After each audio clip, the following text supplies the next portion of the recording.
বহু বিষয়কে কেন্দ্র করে মুসলমানদের মধ্যে অনেক সময় মুখোমুখি অবস্থান আমরা দেখতে পাই, যা দুর্ভাগ্যজনক, যা হওয়ার কথা ছিল না। এমনকি জাগতিক বিষয়ে যেমন হয়, ধর্মের নামে, ইসলামের নামে আজ আমরা হাজার হাজার টুকরা হয়েছি।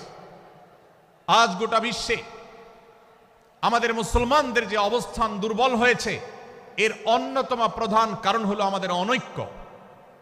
আমরা যদি আজ আহলে কিবলা, আহলে সুন্নাহ ওয়াল জামাআতের অনুসারীরা নানান মত এবং পথের অনুসারী হওয়া সত্ত্বেও, নানান থট এবং পন্থার অনুসারী হওয়া সত্ত্বেও, আমরা যদি মৌলিক বিষয়গুলোর উপর সবাই ঐক্যবদ্ধ থাকতাম, আমরা যদি আল্লাহ তাআলার দেওয়া ইত্তিহাদ মাল ইখতিলাফ, বৈচিত্র্যময় ঐক্য, বিভিন্ন বিষয়ে মতভিন্ন থাকা সত্ত্বেও মৌলিক বিষয়ে ঐক্যমতে আমরা যদি থাকতে পারতাম, আমাদের মধ্যে যদি মুসলিম ভ্রাতৃত্ববোধ থাকতো, আমাদের মধ্যে যদি বলয় ভিত্তিক যে দেয়াল আর প্রাচীরগুলো আছে সেগুলো যদি না থাকতো, তাহলে আজ বাংলাদেশের বাস্তবতা হলো, বাংলাদেশে আল্লাহর কোরআন, আল্লাহ রাসূল সাল্লাল্লাহু আলাইহি ওয়াসাল্লামের হাদিসের আলোকে বাংলাদেশ আজ অটোমেটিক পরিচালিত হতো, ঠিক কিনা বলেন? আমরা যদি আজ ঐক্যবদ্ধ থাকতাম, তাহলে এদেশের হাতে গোনা যাবে এরকম স্বল্প সংখ্যক নাস্তিকেরা, ইসলাম এবং মুসলমানদের শত্রুরা, তারা আমাদেরকে নিয়ে তারা আজ যে খেলা খেলছে, আমাদেরকে যে তারা শাসন করছে, আমাদেরকে যে তারা তাদের অধীনস্থ করে রাখছে, আমাদের উপরে যে আজ ভিনদেশি কালচার চাপিয়ে দিচ্ছে, আমাদের উপরে তারা যে আজ কর্তৃত্ব করছে, আমাদেরকে আজ টুকরা টুকরা করছে, এই দুঃসাহস তারা কোনোদিন দেখাতে পারতো না যদি আমরা ঐক্যবদ্ধ থাকতাম। ভাইরা আমার, এই জন্য আমরা সব বিষয়ে সবাই একমত হব না। আজকের এই মাহফিলে যত মানুষ এসেছেন, সবাই সব বিষয়ে একমত নন।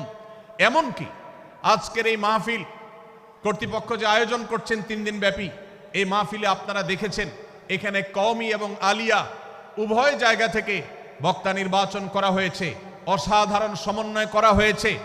পর্যায়ে আমরা যারা কাজ করব, আমরা প্রত্যেকে আমাদের অন্য মতের, ভিন্ন মতের যে সমস্ত মুসলমান ভাইরা আছেন, তার সাথে আপনার কোনো থটগত মত পার্থক্য থাকতে পারে, চিন্তাগত কোনো ভিন্ন মত থাকতে পারে, কিন্তু দিন শেষে তিনি আপনার মুসলমান ভাই। তার আল্লাহ আর আপনার আল্লাহ এক, তার রাসূল এবং আপনার রাসূল এক, তার কেবলা এবং আপনার কেবলা এক, তার কোরআন আর আপনার কোরআন এক, তার নামাজ আর আপনার নামাজ এক, তার রোজা আর আপনার রোজা এক, তার যাকাত এবং আপনার যাকাত এক, তার সাথে আপনার মোটা এবং মৌলিক বিষয়ে কোনো মত পার্থক্য নাই। অতএব ছোটখাটো বিষয়কে কেন্দ্র করে আপনি যদি তাকে আপনার প্রতিপক্ষ মনে করেন, আপনি যদি তাকে আপনার শত্রু মনে করেন, এটা হবে আপনার ইসলামের জন্য, আপনার জন্য, এদেশের মুসলমানদের জন্য সবচেয়ে বড় ভুল। ভাইরা আমার, হারদুই হযরত আশরাফ আলী থানভী রহমাতুল্লাহ আলাইহির সর্বশেষ খলিফা, ইসলাম যতটা পিছিয়ে আছে তার প্রধান কারণ হলো আমাদের অনৈক্য।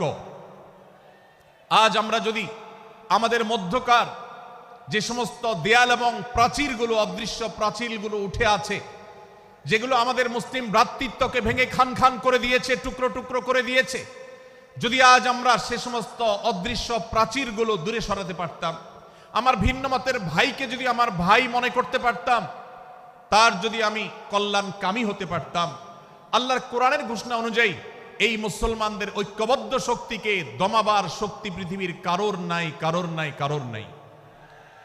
আজ আমার ভাইয়েরা ফিলিস্তিনে মার খাচ্ছে, যদি আজ গোটা বিশ্বের মুসলমানরা আমরা ফিলিস্তিনে মুসলমানদের উদ্ধারের ব্যাপারে ঐক্যবদ্ধ থাকতাম, ফিলিস্তিনে মুসলমানের দিকে চোখ তুলে তাকাবার শক্তি বিশ্বের কোনো কাফেরদের থাকতো না।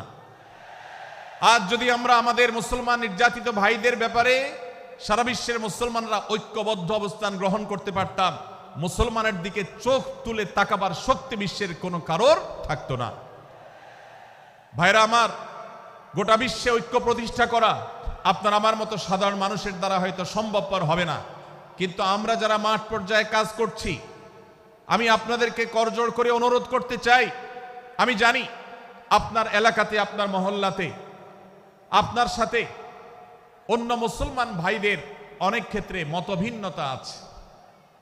সেটা রাজনৈতিক দৃষ্টিভঙ্গির ক্ষেত্রে হতে পারে, সেটা ধর্মীয় থট এবং মানহাজ, মাযহাব, মাসলাকগতভাবে হতে পারে, সেটা অন্য কোনো ইস্যুভিত্তিক মত পার্থক্য হতে পারে।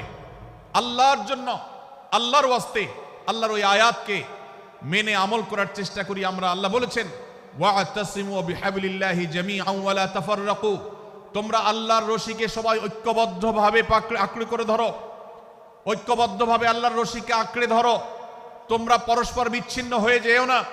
আমরা অনেক ফরজের কথা শুনেছি, নামাজ রোজা ফরজ আমরা জানি, বাবা মার প্রতি সদ্ব্যবহার করার ফরজের কথা আমরা জানি, আত্মীয়তার সাথে সুসম্পর্ক আত্মীয়তার বন্ধন রক্ষার কথা আমরা জানি, ফরজ হওয়ার কথা জানি, কিন্তু মুসলমানদের ঐক্যবদ্ধ থাকতে হবে এই ফরজের কথা আমরা অনেকেই জানি না।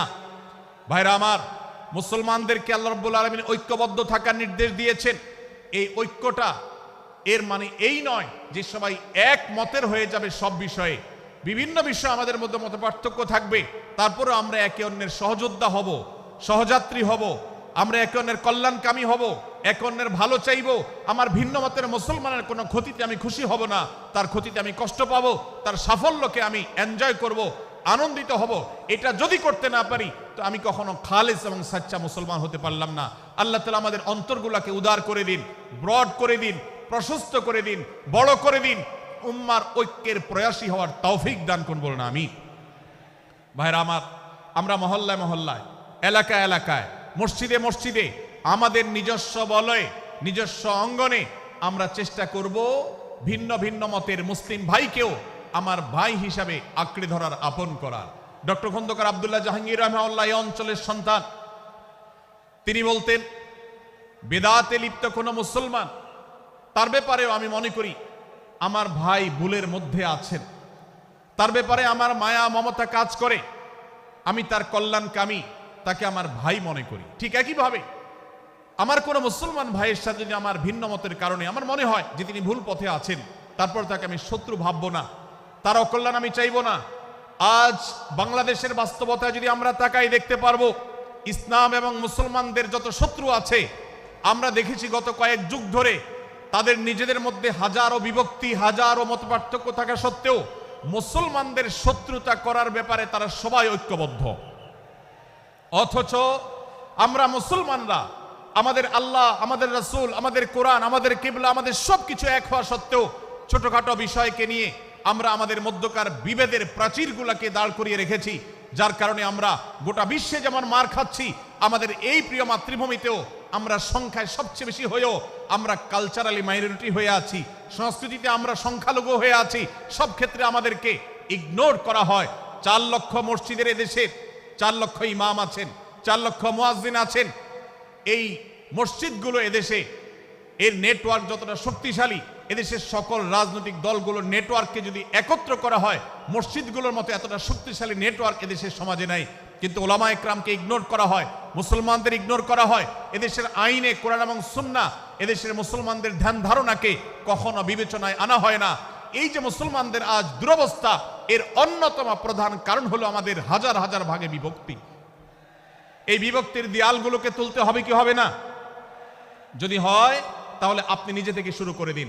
আপনি যেই মতই লালন করেন না কেন, আপনার ভিন্ন মতের মুসলমানকে আপনি ভাই মনে করবেন, তার সাথে বুক মিলাতে আপনার কষ্ট হবে না, তার সাথে বসতে আপনার অসুবিধা হবে না। ভিন্ন মতের আলেম, এক মতের আলেম আরেক মতের আলেমের সাথে বসতে অসুবিধা হবে না। এক মতের অনুসারী আরেক মতের অনুসারীকে ভাই বলতে অসুবিধা হবে না। আমরা সোশ্যাল মিডিয়াতে নিজেদের মধ্যে কামড়াকামড়ি করব না, নিজেদের মধ্যে আমরা ঝগড়া বিবাদ করব না। এবং যদি কেউ বিবাদে লিপ্ত হয়, সূরা হুজরাতের 9 এবং 10 নম্বর আয়াতের শিক্ষা বলছে, মুসলমানদের মধ্যে দুটি দল যদি মারামারিতে লিপ্ত হয়, তুমি সেখানে গিয়ে খোঁচাখুচি করে মারামারি বানানোর তো প্রশ্নই ওঠে না। বরং আল্লাহ বলছেন যে ফাসলিহু বাইনাহুমা, তাদের উভয়ের মধ্যে মীমাংসা করবার জন্য তুমি উদ্যোক্তা হও, তুমি উদ্যোগী হও। ভাইরা আমার, আমরা অনেকেই হয়তো জেনে থাকবো মিথ্যা এটা আল্লাহর জমিনের সবচেয়ে বড় জঘন্য অপরাধগুলোর মধ্যে থেকে একটি। একজন মুসলমান কোনো অবস্থাতে মিথ্যা বলতে পারে না, কিন্তু কোন মুসলমান যদি অন্য মুসলমানের সাথে কখনো বিবাদ বিতণ্ডায় লিপ্ত হয়ে যায়, দুজন মুসলমান বা দুটি বলয়, দুটি পক্ষ, দুটি গোষ্ঠী মুসলমানদের, তাদের মধ্যে যদি কোনো বিষয় যদি ভুল বুঝাবুঝি তৈরি হয়, ভিন্ন মত সৃষ্টি হয়, একে অন্যের সাথে শত্রু ভাবাপন্ন হয়ে যায়, তাহলে তাদের দুইজনের মধ্যে বা দুই পক্ষের মধ্যে মীমাংসা করবার জন্য কেউ যদি মিথ্যা কথাও বলে, অর্থাৎ আপনি এক পক্ষের কাছে গিয়ে বললেন, ভাই আপনি যাকে এত খারাপ মনে করছেন, যার ব্যাপারে আপনি এতটা রাগান্বিত হয়ে আছেন, আমি তো জানি তিনি আপনার ব্যাপারে অনেক সফট চিন্তা রাখেন, আপনার ব্যাপারে অনেক ইতিবাচক ভাবনা রাখেন, আপনার ব্যাপারে অনেক সুধারণা পোষণ করেন, আপনি যদি একজন মুসলমানের কাছে গিয়ে, এক পক্ষের কাছে গিয়ে যদি এই কথাটা বলেন, বাস্তবে তিনি যদি এটা নাও বলেন, তারপরেও আপনি যদি এই মিথ্যা কথা বলেন, এই মিথ্যা এটা শুধু জায়েজ নয়, বরং এই মিথ্যাটা এর মাধ্যমে আপনি যে তাদের পরস্পরের সম্পর্ককে ভালো করার চেষ্টা করেছেন, এর মাধ্যমে আপনি আল্লাহর কাছে নেকি এবং সওয়াব পাবেন ইনশাআল্লাহ। ভাইরা আমার, তাহলে দুজন মুসলমান, দুটি পক্ষ, দুটি দল, দুটি বলয়, দুটি গোষ্ঠী যদি কখনো ভিন্ন মত তাদের মধ্যে তৈরি হয়, সেটা যদি মারামারিতে গিয়ে পৌঁছায়, সেটা যদি বিবাদ বিতণ্ডা পর্যন্ত গিয়ে পৌঁছায়, আমাদের কাজ হবে মধ্যে থেকে সেটাকে মীমাংসার মাধ্যমে দূরত্বকে কমানোর। আমরা কখনো দূরত্ব বাড়াবো না, পারলে দূরত্ব কমাবো। ডক্টর খন্দকার আব্দুল্লাহ জাহাঙ্গীর রহমতুল্লাহ একটা কথা বলতেন, মুসলমানদের বাড়িতে যে আগুন লেগেছে, বিভেদের আগুন, মতবিরোধের আগুন, মত পার্থক্য, এটা মতবিরোধে যে পৌঁছে গেছে, এ আগুন তিনি বলতেন, আমি নিভাবার মতো শক্তি আমার নাই, এত পাওয়ার নাই যে বহুদা বিভক্ত মুসলমানদেরকে আমি ঐক্যবদ্ধ করে ফেলবো, এত শক্তি আমার হাতে নেই। কিন্তু একটা শক্তি আমার কাছে আছে ভাই, সেটা হলো যে বিবাদমান মুসলমানদের মধ্যে বিবাদ যেন আর না বাড়ে, বিবাদের যে আগুন লেগেছে সে আগুনে যেন আর ঘি ঢালা না হয়, কেরোসিন ঢালা না হয়, সেজন্য আমি ভূমিকা রাখতে পারি। আমি আপনাদেরকে বিনয়ের সাথে অনুরোধ করতে চাই, যত বিষয় নিয়ে আমাদের মুসলমানদের পরস্পরের মত পার্থক্য আছে, হতে পারে সেটা মাসআলা নিয়ে, হতে পারে সেটা রাজনৈতিক অবস্থানকে কেন্দ্র করে, হতে পারে অন্য কোনো বিষয়কে কেন্দ্র করে, আল্লাহর ওয়াস্তে আপনি বিভেদ মিটাতে পারেন আর না পারেন, বিভেদ যেন না বাড়ে সেজন্য আপনি অবস্থান গ্রহণ করবেন, বিভেদ বাড়ার ক্ষেত্রে কোনো ভূমিকা পালন করবেন না, এবং সব সময় উম্মার ঐক্য প্রয়াস চাইবেন, প্রয়াস চালাবেন, উম্মার ঐক্য চেষ্টা করবেন। আল্লাহর কাছে আপনি যে দোয়াগুলো করেন, এর মধ্যে একটা দোয়া যেন এটাও থাকে, হে আল্লাহ, আমরা বহুদা বিভক্ত হয়ে গেছি, আমরা টুকরা টুকরা হয়ে গেছি, যার কারণে তোমার ভাষ্য অনুযায়ী ফাতাফশালু ওয়া তাযহাবা রিহুকুম, আজ আমাদের শক্তি শেষ হয়ে গেছে, আমরা দুর্বল হয়ে গেছি। আজ বাংলাদেশের বাস্তবতা যদি আমরা বলি, যে দেশের 90-95 ভাগ মানুষ মুসলমান, সে দেশে আজ হাতে গোনা কিছু নাস্তিক, কিছু ইসলাম বিদ্বেষী, মুসলমান বিদ্বেষীরা, তারা আমাদেরকে আজ উঠা বসা করায়, তারা আমাদের আইন নির্ধারণ করে, তারা আমাদের শাসক নির্ধারণ করে, তারা আমাদের সব বিষয়গুলোকে নির্ধারণ করে দেয়। আমাদের সন্তানরা পাঠ্যপুস্তকে কি পড়বে সেটাও ইসলাম বিদ্বেষীরাই ঠিক করে দেয়। ভাইরা আমার, এই অবস্থার যদি পরিবর্তন চাই, তাহলে আমাদের মধ্যকার দূরত্বগুলো কমাতে হবে। এজন্য আপনার দোয়ার মধ্যে আল্লাহর কাছে নিবেদন করুন, আল্লাহ আপনি আমাদের মধ্যকার বিভেদগুলো কমিয়ে দিন, আল্লাহ আমাদের ওলামাদেরকে ঐক্যবদ্ধ করে দিন, আল্লাহ আমাদেরকে ইত্তেহাদ মাল ইখতিলাফ, বৈচিত্র্যময় ঐক্য, মতভিন্ন থাকা সত্ত্বেও মৌলিক বিষয় ঐক্যবদ্ধ হওয়ার তৌফিক দান করুন। সীসাঢালা প্রাচীরের মতো আমাদেরকে কাঁধে কাঁধ মিলিয়ে আল্লাহ এবং তার রাসূল সাল্লাল্লাহু আলাইহি সাল্লামের আদেশ নিষেধকে ব্যক্তি, সমাজ, পরিবার, রাষ্ট্রে সর্বত্র বাস্তবায়নের জন্য কাজ করার তৌফিক দান করুন। আমরা আমাদের দোয়ার মধ্যে মুসলমানদের ঐক্যের জন্য দোয়া করব তো ইনশাআল্লাহ। আল্লাহ তাআলা আমাদেরকে সেই তৌফিক দান করুন। ভাইরা আমার,